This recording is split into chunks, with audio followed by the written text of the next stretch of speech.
Hello and welcome everyone. In this video we will solve SSRF Lab 2. Don't forget to like and subscribe to see the latest content. The title of the lab is Basic SSRF Against Another Backend System. This is the description of the lab. This lab has a stock check feature which fetches data from an internal system. To solve the lab, use the stock check functionality to scan the internal 192.168.0.x range for an admin interface on port 8080, then use it to delete the user Carlos. Let's go to the lab. As we can see, the lab has several products and we can check the details of each product. Let's pick this product. If we scroll down, there is a check stock button. So again, the goals of the lab are to leverage the vulnerable stock check feature to scan the internal 192.168.0x range for an admin interface on port 8080, then leverage that to delete the user Carlos. So the stock check feature fetches data from an internal system. What will we do? We will scan the entire range of IPs from 1 to 255 on port 8080 to identify which internal host is running the admin interface. We will leverage SSRF to scan the IP range. Based on the status code we will get for each IP, we will identify which host is alive and responding. For that host, we will try admin pass on it like /admin to see if the admin interface is available. Afterwards, we will delete the user Carlos like we did in SSRF Lab 1. So after we access the admin interface, we will leverage SSRF to delete the user Carlos like we did in the previous lab. First, we will confirm that our traffic is proxied through burp. We will go to burp, turn intercept on. Then, in the lab, we will click the check stock button. We'll go back to burp.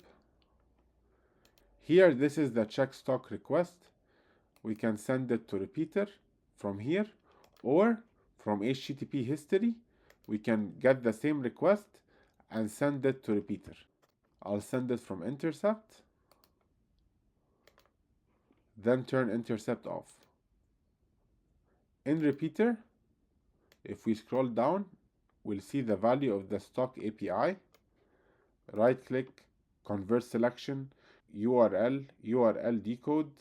The value of the stock API parameter shows that the application fetches stock information by making a request to the internal IP address 192.168.0.1 on port 8080.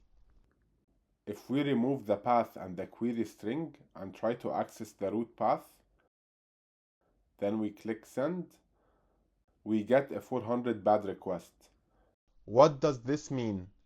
A 400 bad request indicates that the HTTP request was received by the destination server 192.168.0.1 on port 8080, but it was rejected due to missing or malformed input.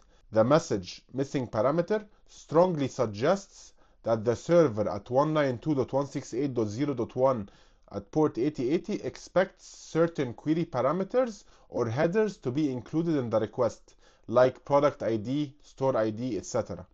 This is not the same as being offline. If we right click, send to intruder, go to intruder, clear all selections, then select this value, number 1, the value of the final octet, and click add. Here in the payloads, select numbers, from set the value to 1, to set it to 255, and the step is equal to 1. We'll click start attack, and as we can see, we have status codes 400, 500, and if we filter based on status code, we'll find a 404. Here, 400 is a bad request. The server can't understand the request due to invalid syntax or invalid request formatting. 500 is an internal server error. However, 404 means that the requested resource doesn't exist on the server. So this confirms that this host is alive and the web server is running, but the specific path, the /, doesn't have a resource defined on the server, so it returns the 404.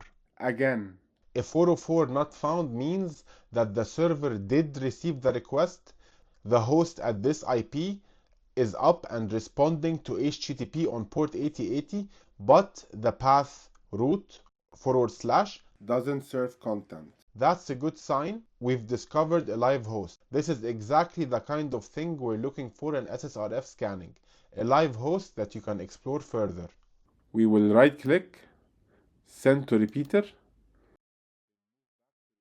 then go back to repeater.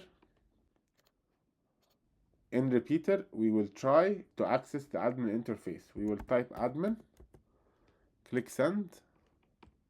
We get a 200 OK. If we check render, we've accessed the admin panel. So similar to the previous lab, we'll come here, search for Carlos, and we'll copy this path, paste it in the stock API value, then click send. If we go to the lab, you'll see congratulations, you solved the lab. So to confirm, we can also go back to the admin interface again, click send, and if we go to render, you'll find that the user was deleted successfully and you will not find the Carlos user. If render doesn't open with you, right click, request in browser, copy, paste and go. Here, as you can see, Carlos user does not exist. Now we will solve the lab using a second method. First, we'll go to the home page, then select any product, we'll click view details, we'll turn intercept on, scroll down and click check stock, we'll go to intercept, right click, send to intruder, then we'll turn intercept off. We'll go to intruder, I'll clear any positions, then I'll come here, I'll URL decode, I'll remove this section and replace it with admin, I'll highlight the value of the last octet, I'll add a position, for the payload type I'll select numbers, I'll set the number range to start from 1 and end at 255, the step will be set to 1, then I'll start attack. We'll sort by status code. Here we can see a 200 status code, and in the response, we've accessed the admin panel. We'll send this request to repeater. We'll go to repeater. We'll send the request. We find the Carlos user here. We'll search for the Carlos user. We'll copy this path. We'll add it here, then send the request. As you can see, congratulations, you solved the lab. Thanks for watching. See you in the next video.